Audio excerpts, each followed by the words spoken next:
I don't know about you, but when I start to feel anxious, it can feel as if my entire being is becoming consumed with anxiety. Literally and figuratively speaking, I start to experience tunnel vision, and I am only able to focus on the topic of my current concern. When that happens, I am unable to recognize that anxiety is limiting my perspectives, and as a result, I am unable to access ideas and resources that I would be able to when I am in a more relaxed state. The reason why this happens is because when something outside of your awareness or control takes you by surprise, the fight or flight response is activated as a way of protecting yourself. When that happens, your peripheral vision diminishes, resulting in your field of vision to be focused on what is directly in front of you in order for you to be more focused on the immediate threat. Among numerous physiological changes, there is also an increase in stress hormones such as adrenaline and cortisol as a way of preparing the body to protect itself from potential attack. The fight or flight response is regulated by the sympathetic nervous system, which is outside of our conscious control, and is more automatic and works faster than the thinking part of our brains, as its ultimate purpose is to prepare our bodies to be ready for action. Evolutionarily, this type of response has served as a means of survival, as a way of helping us flee from real physical threats, such as predators. In this day and age, the fight or flight response can also be triggered multiple times throughout the day due to a variety of stressors, and even more so if you have experienced trauma in your past.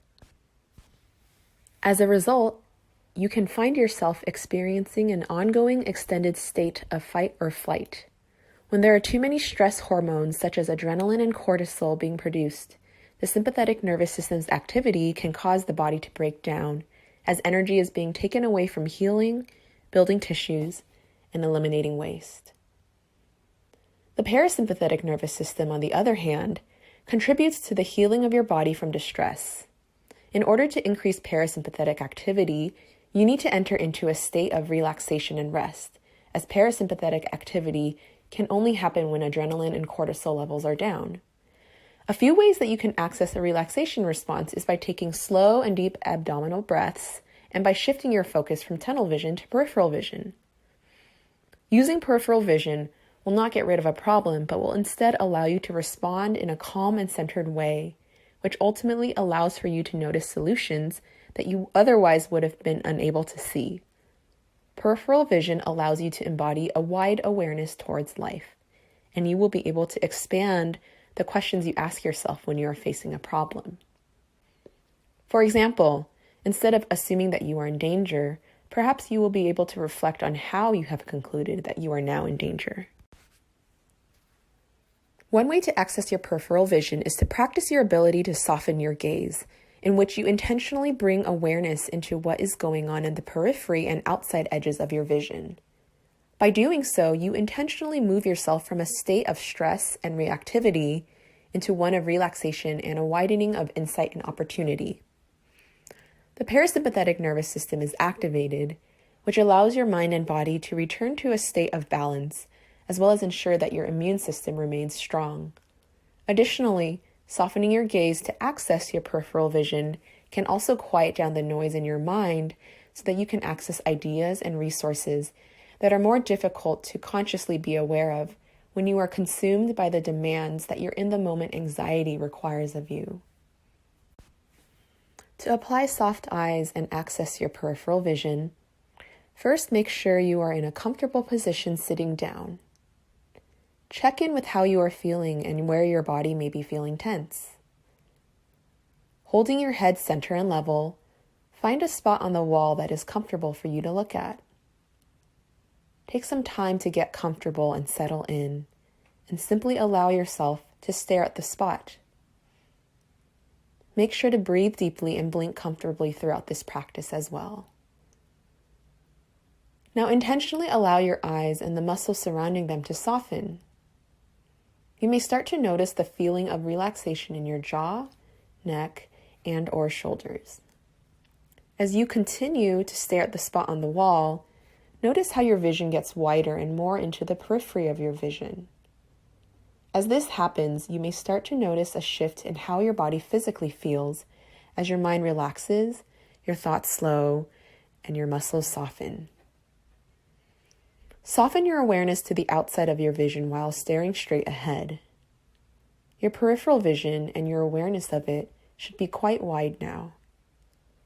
Now bring your awareness towards the periphery. Perhaps you find that you're able to experience a wide visual range, or you might be attuned to the sounds off to the left and the right of you, or you may find yourself more acutely aware of the sense of space all around you. Notice how you are able to observe the wideness, and as you maintain that awareness, bring your eyes back to its original position by focusing your vision onto the spot in front of you. Even as your vision is focused back on the spot in your direct line of sight, keep your awareness wide and notice how much more calm everything is now, and how much more you are able to observe about the space that you are in. This is wide awareness. After completing this exercise, take notice to how your body and mind are feeling now. It is common for your field of vision to move quickly back from peripheral to normal when you first start the practice. You'll find that over time, your neurology will learn how to get into the state of being more effortlessly, and that you'll be able to attentively maintain a state of wide awareness. In his book, The Courage to Teach, author, educator, and activist Parker J. Palmer sums it up well. He states, "Normally when we are taken by surprise, there is a sudden narrowing of our visual periphery that exacerbates the fight or flight response.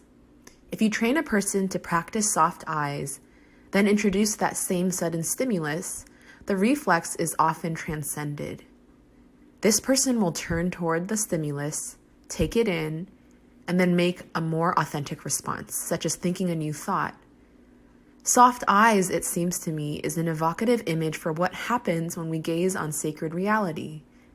Now our eyes are open and receptive, able to take in the greatness of the world and the grace of great things. Eyes wide with wonder, we no longer need to resist or run when taken by surprise. Now we can open ourselves to the great mystery."